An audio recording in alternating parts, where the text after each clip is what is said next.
पाकिस्तान और दुनिया भर में लाखों देखने और सुनने वालों को अरशद शरीफ का सलाम। नाज़रीन, आज प्रोग्राम में बात करेंगे कुछ कराची पैकेज के हवाले से। वज़ीर आज़म ने 1100 अरब रुपए का एक पैकेज कराची के लिए जिसका ऐलान किया, उसकी इम्प्लीमेंटेशन कैसे होगी। सिंध हुकूमत इस हवाले से कह रही है कि ये सिर्फ बयानबाजी है, शोबदाबाजी है, आदात का गोरख धंधा है, इतने पैसे तो वफाकी हुकूमत के पास है ही नहीं। सवाल उठा रहे हैं कि 162 अरब का पहले भी पैकेज अनाउंस किया था, वो किधर गया, रियल टर्म्स में क्या है। इस हवाले से वफाकी हुकूमत का भी मौक़िफ़ है कि जनाब ये सारी डेवलपमेंट होगी, वफाक इसमें इतना पैसा देगा और सिंध हुकूमत का इतना पैसा होगा। ये तो बहरहाल इस हवाले से जानेंगे कि सिंध हुकूमत का क्या मौक़िफ़ है, वफाकी हुकूमत का क्या मौक़िफ़ है। तो थोड़ी तफसील से जानने की कोशिश करेंगे कि कराची में ये मामलात हल कैसे होंगे, या कि फिर किसी और थर्ड पार्टी को इसका आर्बिट्रेटर बना के उसके ज़रिए ये सारा काम किया जाएगा। और क्या इस हवाले से PTI और पाकिस्तान पीपल्स पार्टी और दीगर स्टेक होल्डर्स तमाम के तमाम एक पेज पे मौजूद हैं कि इस हवाले से कोई बड़ा फैसला किया जा सके। साथ साथ नाज़रीन कुछ बात करेंगे, जो 150 ख़वातीन सहाफ़ियों ने एक स्टेटमेंट जारी की और पाकिस्तान की सहाफ़ती तारीख़ में इतना मुत्तहद हो के 150 ख़वातीन सहाफ़ियों की जो स्टेटमेंट आई है वो हुकूमत के लिए, उसमें 6 नुकात भी हैं जिस पर अमल दरामद का कहा गया है, अहम बयान है और इसमें मीडिया ऑर्गेनाइजेशंस भी सपोर्ट कर रही हैं, दीगर उनके प्रोफेशनल कोलीग्स भी सपोर्ट कर रहे हैं। तो ये मामला है क्या, इसके ख्याल क्या है और क्या वाकई हुकूमत इस पर कुछ कर सकती है, इस हवाले से भी बात करेंगे। लेकिन आज प्रोग्राम का आगाज़ नाज़रीन करते हैं सूबा पंजाब से। और सूबा पंजाब में एक दफ़ा फिर inspector general of police Shoaib Dastgir साहब को तब्दील कर दिया गया। वफाकी काबीना में भी आज ये मसला ज़ेर बहस आया। वफाकी काबीना में फैसले के बाद इनाम गनी साहब को अब नया IG पंजाब का IG पुलिस पंजाब लगा दिया गया है। अब ये मामला सारा हुआ कैसे, हमारे पास इस हवाले से जो इतलात आ रही है कि तनाज़ा चल रहा था। शुएब दस्तगीर साहब वज़ीर आज़म के पास भी शिकायत लेके गए, चीफ मिनिस्टर पंजाब के पास भी शिकायत लेके गए। और शिकायत किसकी लेके गए? शिकायत लेके गए CCPO लाहौर की। और CCPO लाहौर कौन है? उमर शेख साहब है। उमर शेख साहब को जब लगाया गया तो शायद शुएब दस्तगीर साहब, जिन्होंने एक आध दिन का प्रोफेशनल कैरियर तबाह करने की कोशिश भी की, रिपोर्ट्स भी इनको बड़ी ख़राब करके दी थी, तो उनको शायद ये ज़्यादा पसंद नहीं आया। तो इस हवाले से जो मामला चल रहे थे थोड़ा अंडर एस्टिमेट कर गए शुएब दस्तगीर साहब के। जब उमर शेख साहब आए तो वज़ीर आज़म की फुल बैकिंग के साथ आए हैं, चीफ मिनिस्टर के पूरे एतमाद के साथ आए हैं। और जो मिस कैलकुलेशन उन्होंने की इस हवाले से, उसकी वजह से आज IG पंजाब के ओहदे से उन्हें तब्दील कर दिया गया। इतलात ये भी हैं कि पिछले 3 दिन से वो नाराज़ होकर दफ्तर भी नहीं जा रहे थे कि उनके CCPO को बदला नहीं जा रहा। लेकिन CCPO के हवाले से जो हमारी इतलात हैं वो फुल बैकिंग है उनको वज़ीर आज़म की और चीफ मिनिस्टर की। और जो टास्क उनको दिया गया है वो रिफॉर्म करना है, ख़ास तौर पर लाहौर में जो पुलिस का मैकेनिज़्म है, स्ट्रक्चर्स हैं, रिफॉर्म्स लेके आनी है। और उसकी एक बाज़गश यकीनन जो वज़ीर आज़म का वादा था पुलिस रिफॉर्म्स का, एक शुरू यहाँ से होगा। और टारगेट्स भी इस हवाले से उमर शेख साहब के पास हैं और कि किस किस तरह से उन्होंने ये काम करना है। और उमर शेख के ख़िलाफ़ एक बगावत करवाने की कोशिश भी करवाई गई, क्योंकि जब थोड़ी सी स्ट्रिक्ट पुलिसिंग इन्होंने की और SPs वगैरह से कहा कि जी 6-6 घंटे आप अपने दफातर में बैठें और लोगों के मसाइल हल करें, तफ्तीश को बैठ के खुद सुपरवाइज़ करें, तो इस चीज़ को भी इशू बनाने की कोशिश की गई कि देखें जी CCPO साहब तो हमारी लोकेशंस भी चेक करते हैं कि कौन दफ्तर में बैठा है कि नहीं बैठा। और अब जिन पुलिस अफसरान को ख़ास तौर पे SP जो पुलिस सर्विस ऑफ पाकिस्तान के शहजादे होते हैं, वैसे ही दफ्तरों में बैठने की इजाज़त नहीं, उन्हें भी ये चीज़ अच्छी नहीं लगी। तो ये एक टग ऑफ वार इंटरनली भी चल रही थी और IG साहब की सुनी नहीं जा रही थी, ये हो रहा था। लेकिन मामला इतना सादा नहीं है साहब। इस हवाले से जो हमारे पास इतलात हैं और इंतहाई मोतबर ज़राए से इतलात है कि दमाद आला, नून लीग के दमाद आला कैप्टन सफदर साहब ने बाकायदा तौर पे एक धमकी आमेज फ़ोन किया था CCPO लाहौर को और कुछ मरात मांगने की कोशिश की थी, लेकिन CCPO लाहौर ने साफ इनकार कर दिया। और हमारी इतलात के मुताबिक ये कॉल, जिनका काम है कि ऐसी तमाम कन्वर्सेशंस पर नज़र रखे, उनके पास इस हवाले से रिकॉर्ड भी मौजूद है, जिसमें कन्वर्सेशन का एक हिस्सा ये भी सुनाई दिया जाता है कि CCPO लाहौर ने उन्हें याद करवाया कि कैप्टन सफदर मैं 18 कॉमन का हूं, तुम 21 कॉमन के हो, और तुम्हें जो सिर्फ एक वर्दी तुम्हें पहनी थी उस वजह से तुम्हारा स्टेटस तब्दील हो गया और अब तुम नून लीग में और शरीफ खानदान का एक अहम हिस्सा हो। लेकिन बात करने का जो तुम्हारा तरीका है, जो रौनक है तुम्हारे लहजे में, जिसमें तुम धमकी दे रहे हो, ये धमकी मेरे हवाले से चलेगी नहीं। तो ये बात भी हुई बाकायदा तौर पे, और शोएब दस्तगीर साहब के हवाले से हमारे ज़राए बताते हैं कि उनकी एक थोड़ी सी गो सॉफ्ट पॉलिसी थी नून लीग के हवाले से, जो कि अब कैप्टन सफदर का जो मैंने आपको नाज़रीन जो कॉल पे बातचीत हुई, जो वाकया आपको नरेट किया है, उस हवाले से लगता है कि वो नरमी जो थी उस हवाले से नहीं होगी। कब्जा माफिया जो है लाहौर में, जिससे कि अक्सर लोग तंग भी हैं, उसकी भी लाहौर में कुछ चंद पुलिस अफसरान सरपरस्ती करते थे। अब इम्कान यही है, और जो एक्शन लिया गया है जिसको वफाकी सतह पे भी अप्रिशिएट किया गया है, कि कुछ ऐसे लोग भी CCPO लाहौर ने पकड़े हैं जो कि इस कब्जा माफिया का हिस्सा थे।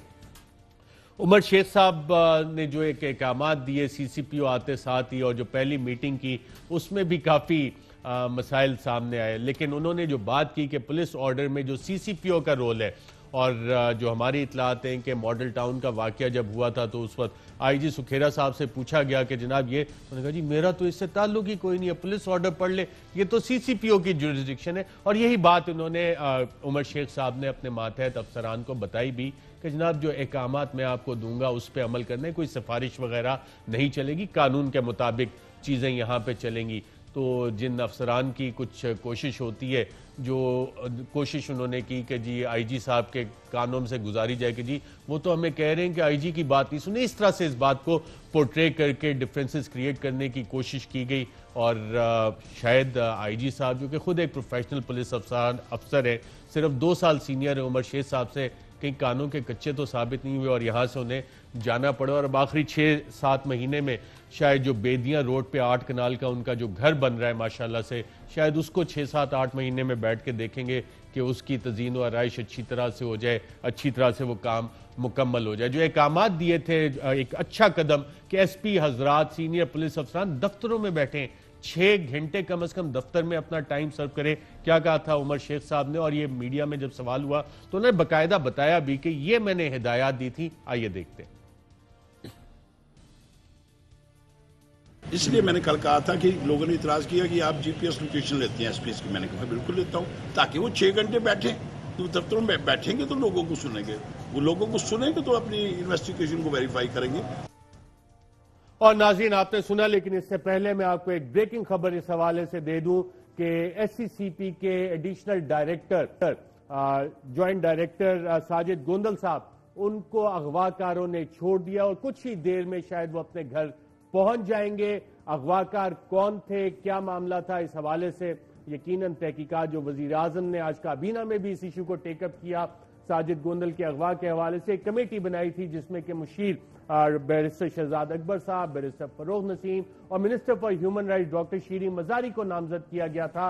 वो कमेटी ने अभी काम शुरू किया है। तो अफगाकारों ने साजिद गोंदल साहब को छोड़ दिया है। हमारे प्रोड्यूसर अदील राजा के पास जो इतलात हैं और इस हवाले से जो ब्रेकिंग खबर आ रही है, अदील राजा ने मुझे बताया है कि जनाब साजिद गोंदल साहब को भी छोड़ दिया गया है और कुछ ही देर में उम्मीद की जाती है कि वो अपने घर पहुंच जाएंगे। आज वफाकी काबीना ने इस इशू को टेकअप किया था और जिस वक्त ये इशू टेकअप हुआ था तो मेरी इतलात है कि 1-2 वुज़रा जो हैं वहां पे बाकायदा तौर पे मुस्कुराए भी थे, जिस हवाले से शायद शायर ने कहा है कि शरीक जुर्म ना होते तो मुखबरी करते, हमें खबर है लुटेरों के हर ठिकाने की। लेकिन वजीर आजम के आज इस ऐसे इकदाम के बाद और जो अपील की थी साजिद गोंदल की अहलिया ने chief of the army staff general Qamar Javed Bajwa से, chief justice of Pakistan chief justice Gulzar Ahmed से और वजीर आजम पाकिस्तान इमरान खान से, आज मेरा ख्याल तमाम लोगों का ये कंसेंसस था कि अगवाकारों से बरामद कराया जाए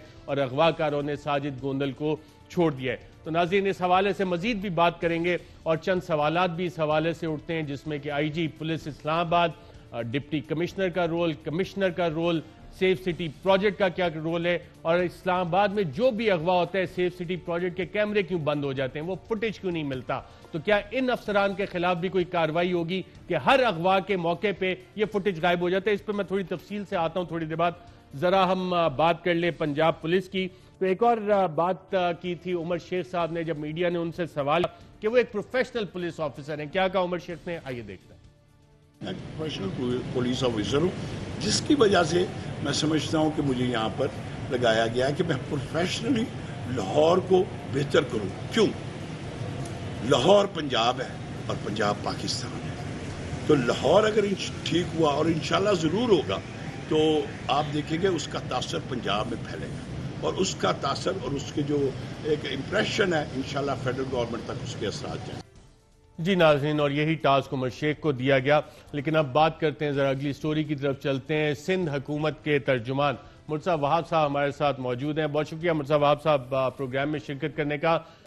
1100 अरब का पैकेज वज़ीर आज़म पाकिस्तान ने कराची की तकदीर बदलने के लिए, कराची के लोगों की जिंदगी बदलने के लिए अनाउंस किया। आपको खुशी नहीं हुई इस हवाले से? आप तो आज इसमें बहुत से सवालात उठा रहे थे। नहीं अरशद, मैं बहुत खुश हूँ कि देर आए दुरुस्त आए। वफाकी हुकूमत ने जिस तरीके से पाकिस्तान के इंडस्ट्रियल कमर्शियल कैपिटल को एक्नॉलेज करने की ज़रूरत है in terms of financial contribution, एक step in the right direction हुआ। तो मैं इस हवाले से तो बहुत खुश हूँ। लेकिन मैंने रिकॉर्ड की दुरुस्तगी के लिए कुछ हक़ाइक़ बयान किए थे कि वो जो 1100 अरब रुपए हैं वो वफाकी हुकूमत की जानिब से नहीं आ रहे, वो वफाकी हुकूमत और सूबाई हुकूमत के इश्तराक के बाद ये अमाउंट आया है, जिसमें तकरीबन 750 अरब जो है 749 बिलियन सूबाई हुकूमत का है, और बाकी अमाउंट जो है वो वफाकी हुकूमत का है। अच्छा मुर्तज़ा वहाब साहब, बहुत से लोग कह रहे हैं कि खजाना हमारा खाली है। आपने भी नंबर्स की शोबदाबाजी जिसको करार दिया, तो ये एक साल में कितना पैसा खर्च होगा? ये फिगर्स हैं या सिर्फ वो कागजों में ही खर्च होगा? देखिए अरशद, ये बड़ा वैलिड पॉइंट है आपका, क्योंकि माजी में बहुत इस तरह के ऐलानात कराची शहर के हवाले से किए गए और वो ऐलानात या वो वादे वफा नहीं हुए। आपको याद होगा वज़ीर आज़म पाकिस्तान ने, इमरान खान साहब ने कराची के लिए 162 अरब रुपए तरक्याती पैकेज का ऐलान किया था, लेकिन वो कागजों की हद तक महदूद रहा, इम्प्लीमेंट कुछ नहीं हो पाया। तो इसलिए लोग स्केप्टिकल हैं, इसलिए लोग सवाल पूछते हैं कि पैसे कहाँ से आएंगे। तो मैंने आज अपनी हुकूमत की जानिब से ये बताया अपनी प्रेस कॉन्फ्रेंस में कि जो हमारा शेयर है तकरीबन 750 अरब रुपए का, वो किस किस तरीके से होगा। उसके अंदर कुछ अमाउंट है जो कि एनुअल डेवलपमेंट प्रोग्राम सिंध हुकूमत का जो है उसके तहत है, कुछ अमाउंट ऐसा है जो वर्ल्ड बैंक फंडेड है, कुछ एशियन डेवलपमेंट बैंक फंडेड है, कुछ सीपेक के थ्रू सिंध गवर्नमेंट को मिलेगा, और कुछ जो है वो पब्लिक प्राइवेट पार्टनरशिप के थ्रू, और कुछ जो बहरिया टाउन केस में सुप्रीम कोर्ट ऑफ पाकिस्तान में पैसे जमा कराए गए हैं उसके तहत खर्च किया जाएगा। राइट। और वफाकी हुकूमत जो है वो आपको पैसे किस हेड के तहत देगी? मैं अरशद इस तासुर की थोड़ी तरदीद करना चाहूँगा कि वफाकी हुकूमत सूबाई हुकूमत को कोई पैसे दे रही है। देखें, इस 1100 अरब के पैकेज में बाइफरकेट कर दिया गया है कि कौन सा काम कौन करेगा, ताकि कल को ये जो बार बार ब्लेम गेम होता था ना कि हमारी मदद वफाकी हुकूमत ने नहीं की या हमारी मदद सूबाई हुकूमत ने नहीं की, वो ब्लेम गेम को ख़त्म कर दिया जाए। इसकी बेहतरीन मिसाल मैं आपको K4 देना चाहूँगा कि माजी में ये 50% फेडरल गवर्नमेंट और प्रोविंशियल गवर्नमेंट को करना था। फेडरल गवर्नमेंट ने ये कहा कि जी ये काम आप हमको कंप्लीट करने दें। हमने कहा बिल्कुल आप कंप्लीट कर लें। हम जो है ब्लू लाइन कंप्लीटली खुद बना रहे हैं, हम जो है येलो लाइन कंप्लीटली खुद बना रहे हैं मास ट्रांजिट के हवाले से, ग्रीन लाइन जो है कंप्लीटली फेडरल गवर्नमेंट बना रही है, ऑरेंज लाइन हमारी जिम्मेदारी है। उसके बाद पब्लिक प्राइवेट पार्टनरशिप इनिशिएटिव के तहत Malir express way Sindh government अकेले बना रही है। तो उन तमाम चीज़ों को जिसका जो रोल है उसको बाइफरकेट कर दिया गया है। मैं जो 750 अरब रुपए की जिम्मेदारी सूबाई हुकूमत के बिहाफ पर ले रहा हूँ, इसमें कुछ प्रोजेक्ट्स हैं जो कि 1 साल की ड्यूरेशन के हैं, कुछ 2 या 3 साल की ड्यूरेशन के, और कुछ 5 साल की ड्यूरेशन के हैं। और तमाम के तमाम प्रोजेक्ट जो है वो तखय्युलाती नहीं है, वो पेपर पर नहीं है। उस पर कुछ प्रोजेक्ट्स के अंदर इतनी पेशरफ्त हो गई है कि we can start the project in the next few week. जैसे मलीर एक्सप्रेस वे, मैं इसकी मिसाल देना चाहूँगा, तकरीबन 28 अरब रुपए का प्रोजेक्ट है जो कराची के एक हिस्से को दूसरे कराची से हाईवे के साथ कनेक्ट करेगा, कराची की ट्रैफिक कंजेशन को रिजॉल्व करेगा। इसकी प्रोक्योरमेंट प्रोसीजर सारा कंप्लीट हो चुका है, टेंडरिंग हो चुकी है। मैं समझता हूँ अगले चंद हफ्तों के अंदर इसकी ग्राउंड ब्रेकिंग कर दी जाएगी। सिमिलरली ट्रांसपोर्ट का एक प्रोजेक्ट है जिसके अंदर फीजिबिलिटी तैयार हो गई है, उसका लोन एग्रीमेंट हो चुका है, तमाम डिजाइन को तय किया जा चुका है, उसकी भी आइंदा चंद महीनों के अंदर हम ग्राउंड ब्रेकिंग करने की पोजीशन में होंगे। कराची के मेजर रोड्स के इंफ्रास्ट्रक्चर को इंप्रूव करने के लिए गालिबन कोई 7 से 8 अरब रुपए रखे गए, वो इसी माली साल में सिंध हुकूमत बिल्कुल ठीक है। आपने जितने ये प्रोजेक्ट्स बताए, हम सब की उम्मीद है कि ये चलते रहें, लेकिन एक जो तनाज़ा खड़ा हो रहा है कि जी वफाक इतना खर्च करेगी, सिंध इतना करेगी, और ये पैसे इसकी डिस्बर्समेंट कैसे होगी। वफाक कहते हैं कि शायद हमें ट्रस्ट नहीं है सिंध हुकूमत पे, सिंध हुकूमत कह रही है कि जी बाकी सिंध में भी नुकसानात हुए, तो कहीं ये तो नहीं होगा मुर्तज़ा वहाब साहब के वो लड़ाई होते होते एक गुम होगी, एक की चोंच और एक की दुम, और फिर कोई और ये पैसे खर्च करना शुरू कर दे। बड़ा अनफॉर्चुनेट होगा अरशद साहब अगर इस तरह की चीज हो। मैंने इसीलिए आपके प्रोग्राम के इब्तिदा में ये कहा कि कोई पैसा वफाकी हुकूमत सूबाई हुकूमत को नहीं देगी। We are not dependent on each other. उनके जो प्रोजेक्ट्स हैं उसकी जिम्मेदारी उनके ऊपर आयद होगी, जो हमारे प्रोजेक्ट्स हैं उनकी जिम्मेदारी हमारे ऊपर आयद होगी। मैं अपने हुकूमत के बिहाफ पे आपको कह सकता हूं कि कौन कौन से प्रोजेक्ट जो हैं वो पाइपलाइन में है, कौन कौन से प्रोजेक्ट कब इनिशिएट हो जाएंगे और उसका अप्रोक्सीमेट कंप्लीशन टाइम क्या होगा। मैं समझता हूँ फेडरल गवर्नमेंट को भी इस तासुर की नफी करने की जरूरत है कि वो पैसे जो ये एक मीडिया पे परसेप्शन चल रहा है जैसे सिंध हुकूमत उनसे पैसे मांग रही है, ये तासुर बिल्कुल गलत है। मैं इसकी तरदीद करना चाहूंगा। जो काम फेडरल गवर्नमेंट को करना है वो फेडरल गवर्नमेंट खुद करेगी, उसके अंदर प्रोविंशियल गवर्नमेंट का कोई काम नहीं होगा। जहां तक ये जो आज डिमांड की गई है, कल वजीर आला सिंध ने डिमांड की है, अंदरूने सिंध जो बारिशों से तबाहकारी हुई है या जो कराची शहर के अंदर लोगों का नुकसान हुआ है, उसके हवाले से सिंध हुकूमत ने ये कहा है, चीफ मिनिस्टर साहब ने प्राइम मिनिस्टर को रिक्वेस्ट किया है कि जैसे 2010-2011 की फ्लड्स और बारिशों की वजह से जब तबाहकारी सूबा सिंध में हुई थी, तो उस वक्त की वफाकी हुकूमत ने, आसिफ अली जरदारी साहब ने वतन कार्ड के जरिए लोगों को कैश ट्रांसफर किया था। तो हम तो आज भी ये कहते हैं वो पैसे हमें ना दें, आप पैसे लोगों को डायरेक्टली दे दें ताकि लोगों को इस मुश्किल वक्त में रिलीफ मिल सके। आज भी आप देख सकते हैं कि मीरपुर खास में, सांगड़ में, उमरकोट में, बदीम में बड़े मुश्किल हालात हैं, लेकिन आपको वहां पर वजीर आजम या उनकी हुकूमत के अरकान नजर नहीं आते। मेरी पार्टी के चेयरमैन भी वहां पे हैं, मेरे सूबे के वजीर आला भी वहां पे हैं। ये सवाल हम वफाकी हुकूमत से भी करते हैं। तर्जुमान हुकूमत सिंध मुर्तज़ा वहाब साहब, बहुत शुक्रिया प्रोग्राम के सेगमेंट में शिरकत करने का। नाज़रीन, यहाँ पे एक वक्फा लेंगे और वक्फे के बाद आपकी खिदमत में हाजिर होंगे और कोशिश करेंगे कि ये सवालात वज़ीर इत्तलात शिबली फराज साहब उनके सामने भी रखें एक वक्फे के बाद। वेलकम बैक नाज़रीन। SCCP के जॉइंट डायरेक्टर साजिद गोंदल को अगवाकारों ने आज रिहा कर दिया है और ये ब्रेकिंग खबर हम आपको दे रहे हैं। वो अब से उम्मीद है चंद लम्हों बाद कुछ देर में अपने घर पहुंच जाएंगे। इस वक्त हमारे साथ मौजूद हैं वफाकी वज़ीर इत्तलात शिबली फराज साहब। बहुत शुक्रिया मिनिस्टर साहब प्रोग्राम में शिरकत करने का। इससे पहले कि इस खबर पे आए, काबीना में जो बातचीत हुई और वज़ीर आज़म ने जो सीरियसली इस इशू को आज टेकअप किया, कमेटी बनाई, एक दफ़ा फिर IG पंजाब तब्दील हो गए, इसकी वजह क्या है? क्या CCPO जो गए थे वो फुल बैकिंग के साथ गए लाहौर में पुलिस रिफॉर्म्स लाने के लिए, जो वज़ीर आज़म की विजन है, चीफ मिनिस्टर यही चीज़ चाहते हैं और पुलिस सेटअप वहाँ पे उस तरह से काम नहीं कर रहा था जिस तरह वज़ीर आज़म चाहते थे? जी देखें, बिल्कुल इसमें यही था कि जो लाहौर और ख़ास तौर पे जो कब्ज़ा ग्रुप लोग हैं, माफिया है, तो वो उसके ख़िलाफ़ कोई एक्शन नहीं लिया जा रहा था। तो ज़ाहिर है कि फेडरल गवर्नमेंट ये समझती है कि उसको परफॉर्म करना है और उसने रिज़ल्ट्स दिखाने हैं। तो अगर कोई ऑफिसर नहीं कंफर्टेबल या कोई ऑफिसर जो कि परफॉर्म नहीं करता, तो मेरा ख्याल है उसको बदलना में कोई मज़ायका नहीं है। तो यही सूरत हाल हमें लाहौर में पेश आई। और लाहौर में जो पुलिस कुछ बेहतर नजर आएगी चंद माह में, एक स्ट्रॉन्ग CCPO जिसको वजीर आजम की बैकिंग है, चीफ मिनिस्टर की बैकिंग है। देखें, जहाँ तक के CPPO का ताल्लुक है, वो उनके बारे में सुना है कि he is quite effective. As far as the new IG is concerned, I know him because he was with me in school. मुझसे जूनियर थे, लेकिन मैं उनको काफ़ी अरसे से जानता हूँ। And I think he is a good officer and the idea is to find an ideal combination between the leader of the team and his subordinates. वो मेरा ख्याल है कि वो अचीव हो गया है एंड वी एक्सपेक्ट। और ये देखें, ये ऐसी चीज़ें कभी भी हतमी होती नहीं हैं। ऐसी ओहदे जो है, इसमें जब भी कोई ऐसा कोई वाक़या हो, कोई ऐसी परफॉर्मेंस की एक स्ट्रीक नज़र आए जो कि शो ये करती हो कि आपकी गवर्नमेंट का जो एजेंडा है, जो हमारा प्रोग्राम है, अगर वो उस पर अमल दरामद नहीं हो रहा तो फिर the chief executive has every right to change people. आज वफाकी काबीना में SCCP के जॉइंट डायरेक्टर साजिद गोंदल के अगवा का मामला भी टेकअप हुआ। वज़ीर-ए-आज़म ने एक कमेटी भी बनाई और वज़ीर-ए-आज़म ने काफ़ी सीरियसली इस इशू को लिया। आपने प्रेस कॉन्फ्रेंस में बताया अगवाकारों ने उन्हें छोड़ दिया है।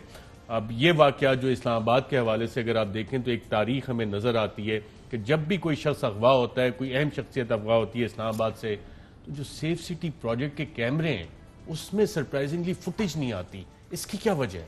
इस पर कोई तहकीकात करेंगे आप? देखिए, मैं जब अपने सेनेट में जब शुरू में आया था 2015 में, तो उसमें मैं IT का मेंबर था और इंटीरियर कमेटी का भी, स्टैंडिंग कमेटी का मैं मेंबर था।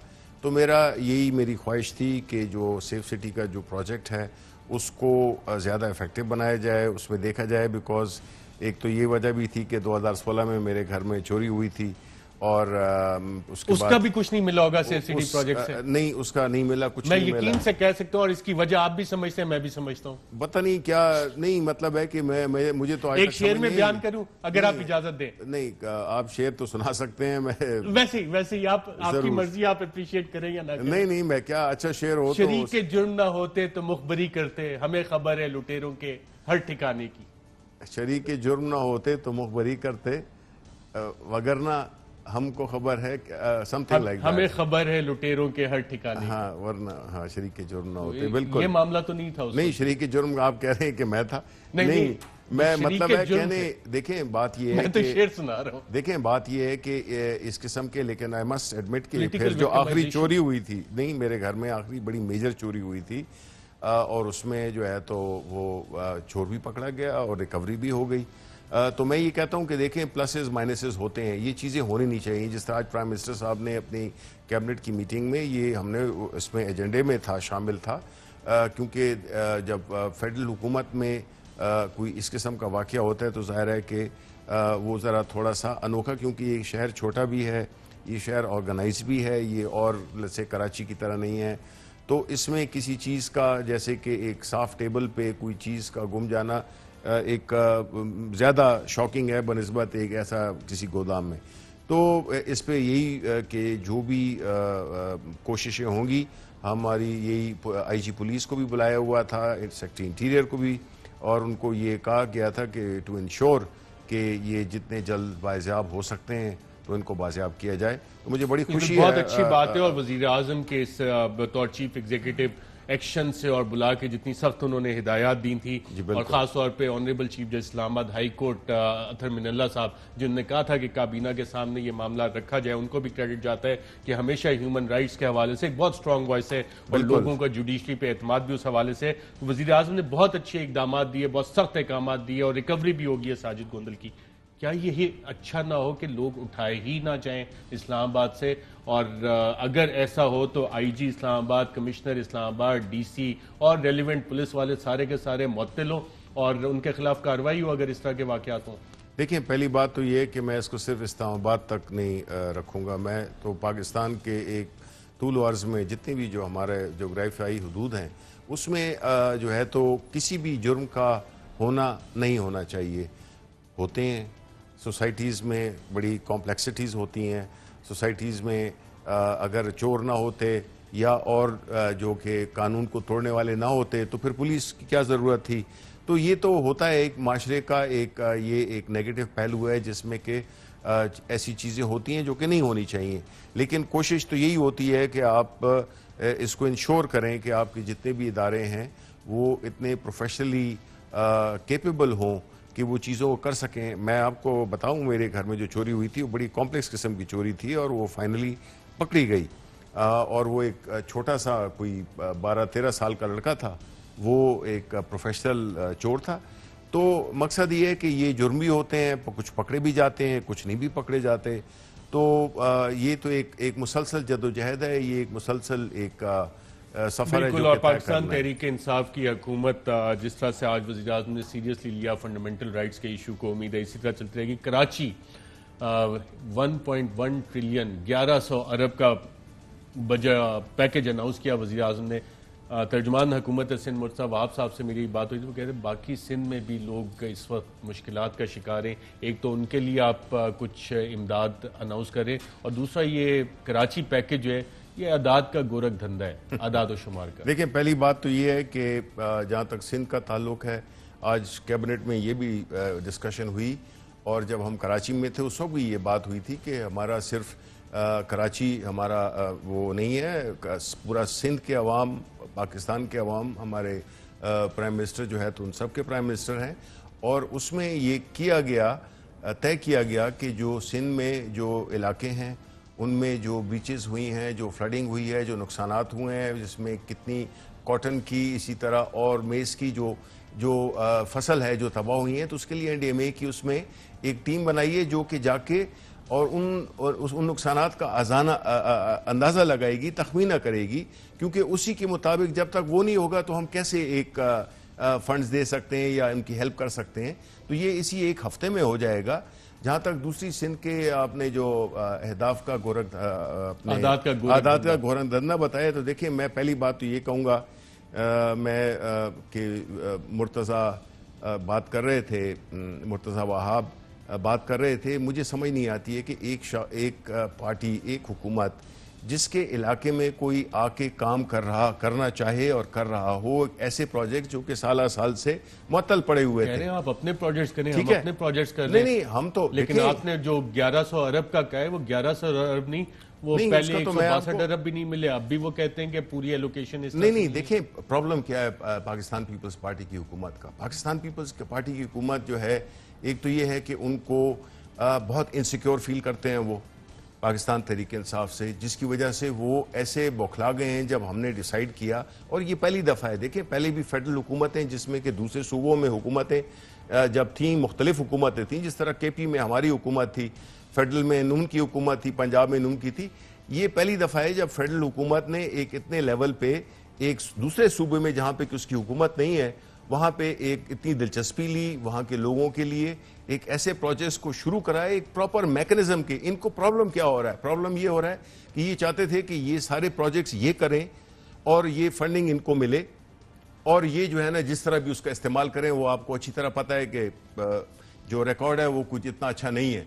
तो उसमें बजाय इसके कि ये शुक्रिया अदा करते हैं और अंदर शुक्रिया अदा करते हैं, कमरे के अंदर बड़ा कि जी ये तो बड़ी अच्छी बात है, ये है, लेकिन जब ये बाहर जाते हैं और मीडिया पे आते हैं तो उस वक्त ये बातें दूसरी करने लगते हैं। अब मैं आपको बताऊं, इन्होंने, इनकी मैं बात सुन रहा था कि उन्होंने फिगर्स नहीं दिए, उन्होंने एक बड़ा ही एक कंफ्यूज करने के लिए एक बात ही, मैंने तो कल भी प्रेस कॉन्फ्रेंस में कहा था और आज भी कह रहा हूं कि देखें जी 1.1 खरब रुपए के प्रोजेक्ट्स हैं, जिसमें कि 636 अरब रुपए वो फेडरल हुकूमत करेगी।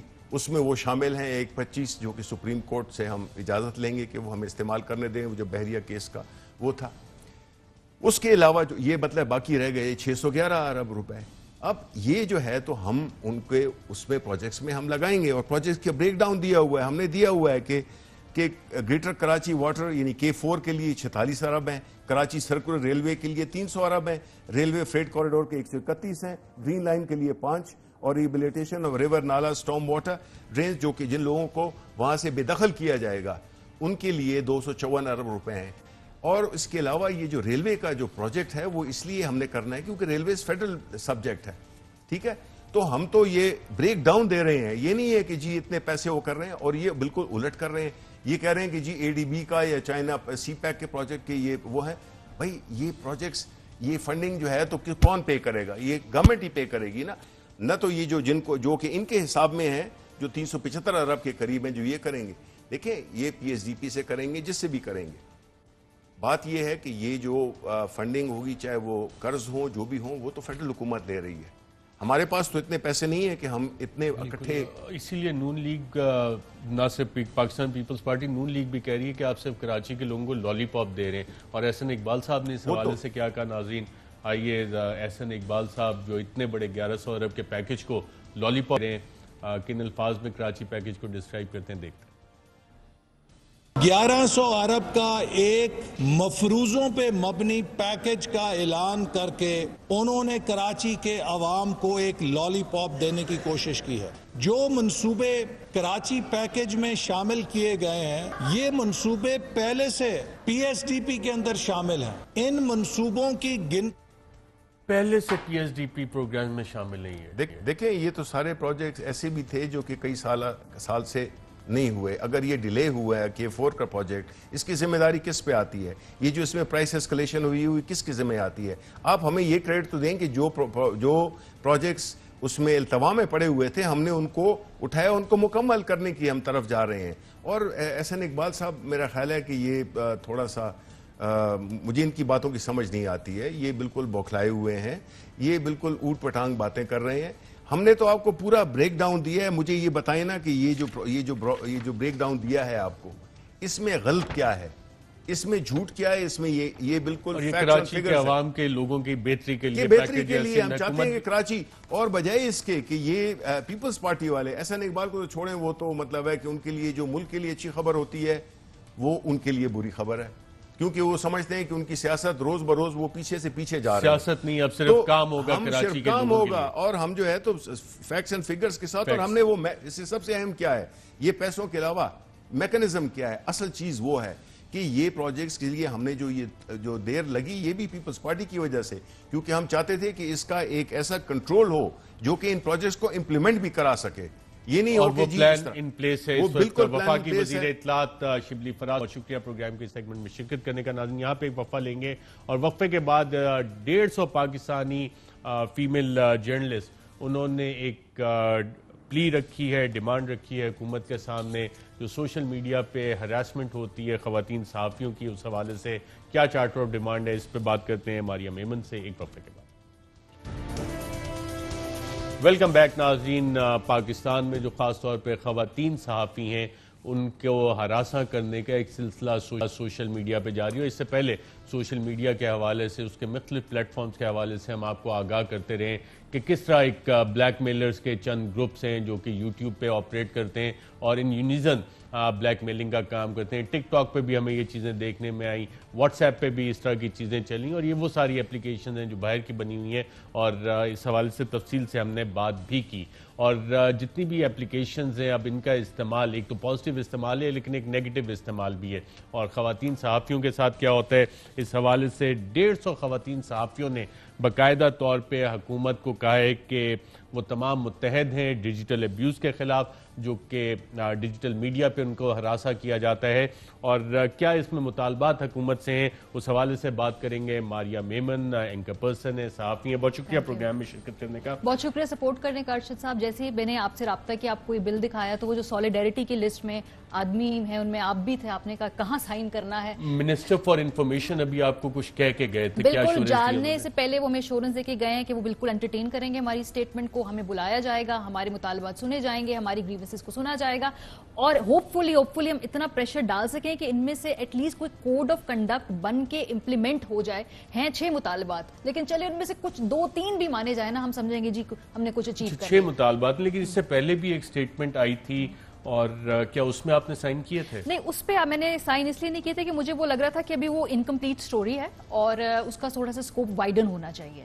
तो फिर आगे इनकम्प्लीट था, उसमें उस हवाले से आपसे कंसल्ट किया गया था? कंसल्टेशन हुई थी, सब कुछ हुआ था, लेकिन बाजार उसमें वो कह रहे थे कि हम, क्योंकि गवर्नमेंट की ज्यादा जिम्मेदारी है इसके ऊपर, तो हम सिर्फ गवर्नमेंट को ही टैग करना चाहते हैं। लेकिन कुछ लोगों का ये व्यू था कि जी इसको इसलिए हमें स्कोप को ब्रॉडन करना चाहिए क्योंकि आज जो गवर्नमेंट में है वो कल गवर्नमेंट में नहीं होगा, जो इससे पहले गवर्नमेंट में है वो भी इसी तरीके से बिहेव करते थे, और अगले आने वाले हर दौरे हुकूमत में अगर ये रास्ता दिख गया, उनको पता चल गया कि एक इफेक्टिव मैकेनिज्म है, इसके जरिए से आप सहाफियों को डरा सकते हैं, आप उनकी आवाजें बंद कर सकते हैं, तो हर कोई फिर यही करेगा। सो मेरी अप्रोच ये थी, और मेरे साथ बहुत सारे और खवातीन की, कि जी हमें ये रास्ता ही बंद करना है। तो फिर हमने कुछ सॉलिड 6 पॉइंट्स बनाए हैं, और हमने मैं 6 पॉइंट्स पे भी आता हूं। तो इससे पहले जो आपने जिक्र किया कि गवर्नमेंट के खिलाफ, तो ये क्या पीटीआई हुकूमत के खिलाफ सिर्फ उसको टारगेट किया जा रहा था पहली स्टेटमेंट? उसमें उन्होंने एक चीज पिक की थी कि कोविड के ऊपर हमारे साथ ये किया जाए, और टू बी वेरी ऑनेस्ट उसमें से कुछ ग्रीवेंसेस जेन्युइन थी, लेकिन पॉइंट इज उनकी अंडरस्टैंडिंग ये है कि हुकूमत की ज्यादा जिम्मेदारी है, इसलिए हम उसके ऊपर फोकस करेंगे। हमारी अंडरस्टैंडिंग ये थी कि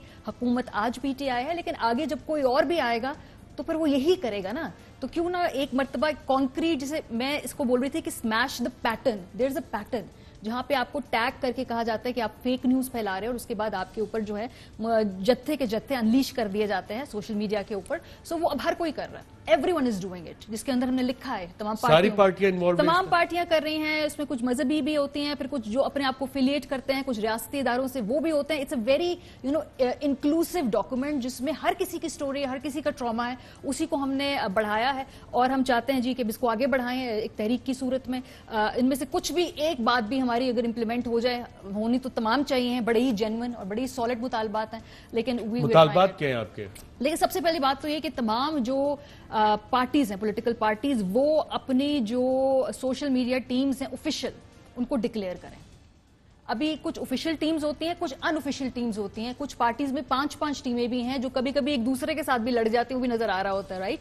एक तो वो डिक्लेयर करें। दूसरा ये कि अगर हुकूमत के पैसों पे या सरकारी पैसों के ऊपर जो है वो कुछ सोशल मीडिया टीम्स रखी जा रही हैं, तो जरा वो मैंडेट डिक्लेयर कीजिए कि वो कहां कहां पे किस किस को आपने इंगेज करने के लिए लगाई हुई हैं। और ये मैं फेडरल और हर प्रोविंशियल गवर्नमेंट की बात भी कर रही हूँ। इस वक्त जो सिटिंग प्रोविंशियल गवर्नमेंट्स जो है उसमें भी ये चीज नजर आ रही है। इससे पहले आप देख रहे थे कि वजीर आजम हाउस से एक मीडिया सेल चला करता था, सोशल मीडिया सेल, जिससे हम लोगों पे हमले वगैरह हुआ करते थे। सो एक है कि वो चीज करें और FIA को थोड़ा सेंसिटाइज कीजिए खुदा के वास्ते, बिकॉज अगर जब खवातीन वहां पर लेकर अपना केस जाती भी हैं तो जिस तरह से उस केस को इन्फ्लुएंस किया जाता है, उसको ट्रीट किया जाता है और जिस तरह से तज़ीक की जाती है, और कभी दफा खवातीन की सिचुएशन को एक्चुअली एंजॉय करते हैं वहां पे लोग। I have heard these stories, you know, we need to sensitize them. उनको हमें कोई वहां पे वर्कशॉप्स करनी होंगी और ये तमाम करने पड़ेंगे। इसके अलावा ये जी कि एक हामिद मीर साहब का बिल था, वो जर्नलिस्ट प्रोटेक्शन बिल, वो कह रहे हैं हम चाहते हैं कि इसको उसका हिस्सा बना के it's about time that we push that forward. Minister for human rights ने भी एक काम किया जर्नलिस्ट प्रोटेक्शन बिल पे, तो उनको भी आप ये रिकमेंडेशंस देंगी? बिल्कुल जी, भेजा है उन्होंने पढ़ तो ली हैं, लेकिन बहरहाल देखते हैं कि हम चाहते हैं कि अभी शिबली साहब ने वादा तो किया है कि हमें बुलाया जाए। बिलावल जो है वो इस वक्त फील्ड में, मैं देख रही थी अंदरूनी सिंध कहीं जलसे कर रहे हैं, कहीं दौरे कर रहे हैं। उम्मीद करते हैं जब वो वापस कराची आएंगे सो वो हमारी भी डिमांड्स का जो है नोटिस जरूर लेंगे और ये एक ही दफा कुछ अगर बैठकर बात कर ली जाए सामने फेस टू फेस, ताकि जी सबके लिए कोई ना कोई कोड ऑफ कंडक्ट बन जाए। इसमें पॉइंट नंबर 3 आपने लिखा है कि initiate investigation and take action against those officials against for whom there is evidence available that they are direct. तो अफसरान भी, सरकारी अफसरान जो सोशल मीडिया टीम के उन्होंने कुछ ऑफिशियल्स लगाए हुए रखे हुए हैं ना, उस हवाले से है कि भाई अगर वो जो जिनकी कोई डिक्लेयर सरकार से तनख्वाह ले रहे हैं, हाँ, ये देख लीजिए, ये आइडेंटिफाई कर लीजिए कि कुछ खवातीन इसमें क्लेम करती हैं कि ऐसा हो रहा है। तो like I said, it's an inclusive document. उनका ट्रॉमा मेरे साथ नहीं हुआ, लेकिन उनके साथ हुआ है, हम उनकी बात मानेंगे, सुनेंगे, उनकी स्टोरी इसमें शामिल करेंगे और हमने की है। वो कहती है उनके साथ होता है, हम कहते हैं जरूर इन्वेस्टिगेशन। और आपका ट्रॉमा इसमें पहले शामिल नहीं किया सर, अब हो गया है, पहले उम्मीद थी कि कर लिया जाता है, लेकिन अच्छा चले, we're over it, we're past it, अब आ गई है। मैं इस 6 पॉइंट से आगे बढ़ना चाहती हूँ। आई होप 2 स्टेटमेंट्स ना आती, आ गई हैं, कोई बात नहीं। This is conclusive, this is the way forward, this is what all women in Pakistan, working journalist, by the way इसमें चैनल मैनेजमेंट भी है, चैनल CEOs भी हैं, एक फील्ड रिपोर्टर भी है, अगर कोई खातून कोऑर्डिनेशन का काम करे वो भी है, न्यूज रूम में बैठी हुई खातून भी हैं। हमने हर न्यूज रूम के हर चैनल को खंगाल डाला है कि जो लड़की आना चाहती है वो आए। इससे बढ़ रही है तादाद और हर रोज हमें 30-40 लड़कियां और कहती हैं हम भी इसमें शामिल होना चाहते हैं। More the merrier. आपको भी हरासा किया गया सोशल मीडिया पे? हमेशा किया जाता है और ये 2013 से हर किसी ने कि इससे पहले मैं जिस चैनल से मुंसलिक थी तो वहां पर जो तहरीक इंसाफ वाले थे, फिर जब 2016 हुआ माशाल्लाह इस चैनल से मुंसलिक हुई तो फिर उस वक्त जो हुकूमती लोग थे जिन्हें पनामा के ऊपर रिपोर्टिंग पसंद नहीं आ रही थी, फिर वो लोग थे। फिर औरत मार्च के ऊपर कुछ ऐसे लोग थे जिन्हें औरत मार्च पे मेरा स्टांस पसंद नहीं था और वो actually it became quite difficult Arshad साहब, बिकॉज एक चीज होती है कि आप सोशल मीडिया के ऊपर खाली किसी को कहें। मैं जब औरत मार्च अटेंड करने गई तो एक्चुअली वहां समवन अप्रोच्ड मी और बड़ा अग्रेसिवली उसने मुझसे बात करने की कोशिश की और आई फील थ्रेटन्ड, तो फिर उसको पीछे हटाया, यू नो, कोई मेरे साथ था। सो यही पॉइंट है कि ये सिर्फ डिजिटल स्पेस में नहीं रहेगी बात, ये चीज जब रियल वर्ल्ड में आ जाती है ना उसका तदारुक करना है हमें। देखिए 3 बातें होती हैं, एक होता है कि आपने किसी का ठट्टा लगा लिया, मजाक कर लिया, आपने ट्रोलिंग कर ली। दूसरी बात है आपने गालियां दे दी, चले गाली भी आपकी घर की तरबियत है यार, आपने देनी है। लेकिन अगर आपने जिनसी तशद्दुद की बात करनी है, अगर आपने कत्ल की धमकियां देनी है, गद्दार के हलवा के लोगों की जान खतरे में डालनी है, that is where the bells should ring. बहुत शुक्रिया मारियम एवन प्रोग्राम के सेगमेंट में शिरकत करने का। और नाज़रीन, जो इशू उठाया है हमारी ख़वातीन कुलीग्स ने इंतहाई अहम इशू है और ये डायरेक्टली रिलेट करता है आईन पाकिस्तान के आर्टिकल 19 से, जो कि आपको बोलने की आज़ादी देता है, हर पाकिस्तानी शहरी को बोलने की आज़ादी देता है। और इस हवाले से सहाफ़ी जो है फ्रीडम ऑफ द प्रेस और एक्सप्रेशन जब एक्सरसाइज करते हैं तो वो आपका मुकदमा लड़ रहे होते हैं, बहुत सारी रिस्क ले रहे होते हैं, बहुत से पावरफुल लोग हैं जिनके खिलाफ जो ऐसे इकदाम कर रहे होते हैं जिनसे आपकी ज़िंदगियाँ मुतासर हो रही होती हैं, वो आपकी जंग लड़ रहे होते हैं।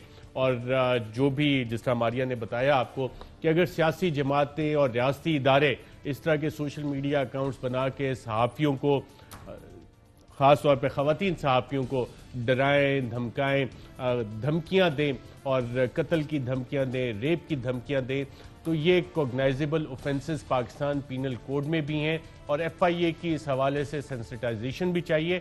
और हुकूमत जो रिकमेंडेशन है कि जर्नलिस्ट प्रोटेक्शन बिल, उसमें भी इस हवाले से चीज़ें शामिल की जाएँ। और जो रिकमेंडेशंस हैं इसको हमें उम्मीद है कि पाकिस्तान तहरीक इंसाफ की हुकूमत सीरियसली टेकअप करेगी। Minister for human rights doctor Shireen Mazari साहिबा इस हवाले से ऑलरेडी काम भी कर रही हैं और minister for information Shibli Faraz sahab, उन्होंने खुद अभी जाते हुए मारिया को एश्योरेंस दी कि आप लोगों से मुलाकात करके इस पर हम कोई पॉजिटिव एक्शन इनिशिएट करेंगे।